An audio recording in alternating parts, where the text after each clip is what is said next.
In these discourses, we're following the origin and evolution of an ancient gathering of planets close to the Earth. The formation stretched across the ancient sky, but is no longer present. The planetary assembly was witnessed around the world, and amongst its evolutionary phases, we've listed a condition called the polar configuration. The defining feature of this phase was the alignment of the Earth's rotational axis to that of the gathered planets. Our review will require us to follow implications to their logical conclusions. We can call these the acid tests of the reconstruction, and these tests do not allow for contradictions at the foundational level.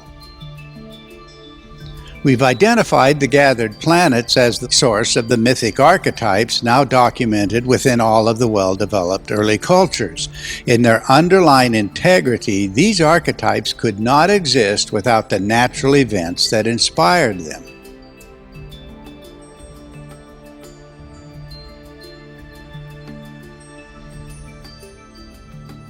The primary constituents of the polar configuration can be reliably named thanks to well-established astronomical traditions.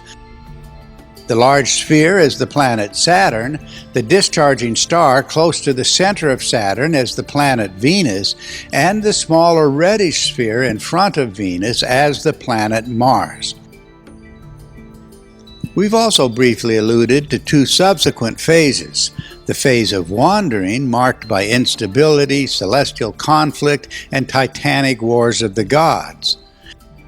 And then a further phase that we've titled the Ladder of Heaven, or alternately the backbone of the sky, which meant the ladder of heaven. It was the collapse of that final form that ended the myth-making epoch as the gods departed to become distant stars, more specifically the respective planets as we observe them today. Based on research begun decades ago, we've also suggested that another planet not seen in our illustrated phase here was Jupiter, hidden behind Saturn and only revealed when instability set in, bringing the collapse of the polar configuration. In the course of these presentations, we've emphasized certain principles of reasoning that are essential when working with evidence drawn from a massive ancient record. The protocol requires us to work with a variety of mythic interpretations, tracing back to the same underlying forms.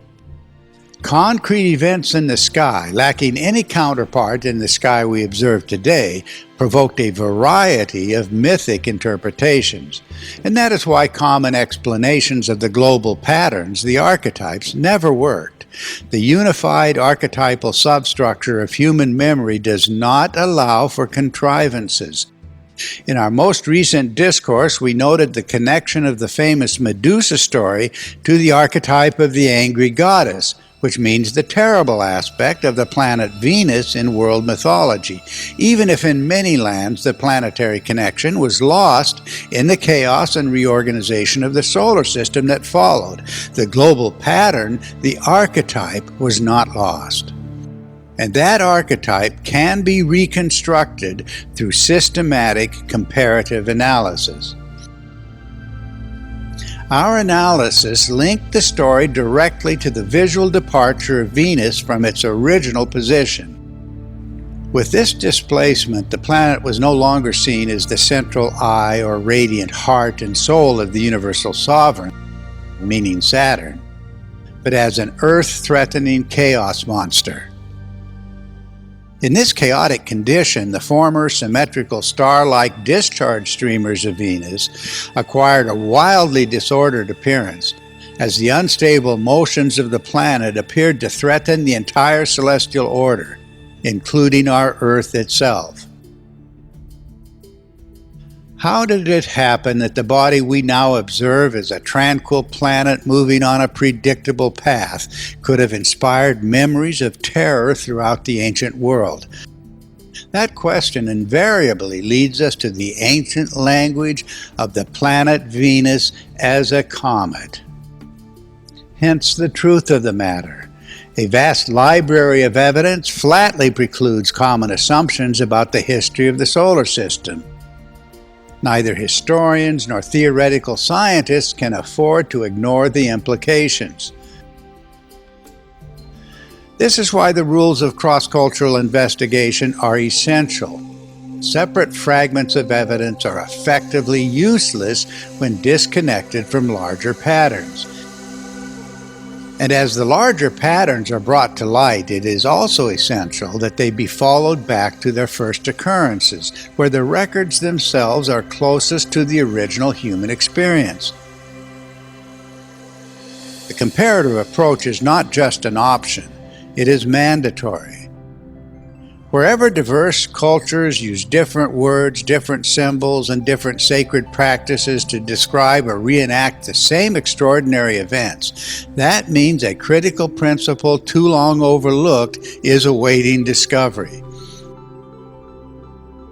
I've made the point often, but it deserves repetition.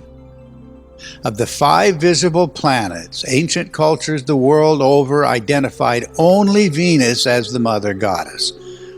Reason itself will not permit us to ignore that converging shout to us from the ancient cultures. With this universal identity in front of us, we can begin exploring more fully the ancient imagery of the Mother Goddess, including and reaching far beyond her explicit cometary attributes in a phase of cosmic instability. The best place to begin will be the sacred texts of ancient Egypt, which have preserved the story in the most vivid and original details, enabling us to see a global connection to the ground floor of human experience from which all of the archetypes, hundreds of them, anciently arose.